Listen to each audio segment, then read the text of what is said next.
ഈ വാർത്തയോട് ചേർത്ത് വയ്ക്കാവുന്ന പ്രതികരണമാണ് മുസ്ലിം ലീഗിന്റെ ഭാഗത്തു നിന്നുണ്ടായിരിക്കുന്നത്. സ്മാർട്ട് സിറ്റി പദ്ധതിയിൽ നിന്ന് പിന്മാറാനുള്ള സർക്കാർ തീരുമാനത്തിനെതിരെ മുസ്ലിം ലീഗ് ദേശീയ ജനറൽ സെക്രട്ടറി പി.കെ. കുഞ്ഞാലിക്കുട്ടി പറഞ്ഞിരിക്കുന്നത് പിന്മാറ്റം എന്തുകൊണ്ടാണ് എന്ന് ജനങ്ങളോട് സർക്കാർ വിശദീകരിക്കണമെന്നാണ്.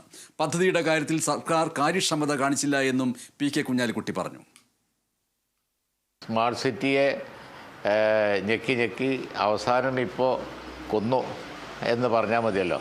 തുടർ പ്രവർത്തനം ഒന്നും നടക്കാത്തത് കൊണ്ടും ഇത്തരത്തിലുള്ള ഇൻവെസ്റ്റ്മെൻറ്റിനോട് ഒരു നെഗറ്റീവ് അപ്രോച്ച് പിന്നീട് വന്ന VS ഗവൺമെൻറ് കാലത്തും അതിനെ തുടർന്നുള്ള സമയത്തുമൊക്കെ അവർ എടുക്കുന്നത് കൊണ്ടുമാണ് ഇങ്ങനെ ഒരു സ്ഥിതിയിൽ എത്തിയത്.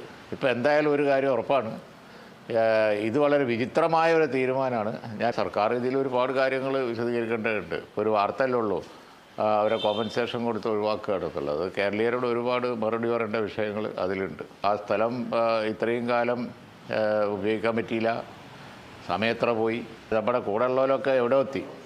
നമുക്ക് പിന്നെയും ബസ്സുകൾ മിസ്സായിക്കൊണ്ടിരിക്കുകയാണ്. മാറി വരുന്ന ഇടതുപക്ഷ ഗവൺമെൻറ്റുകൾ എടുക്കുന്ന സമീപനത്തിന് അതിലൊരു പങ്കുണ്ട്.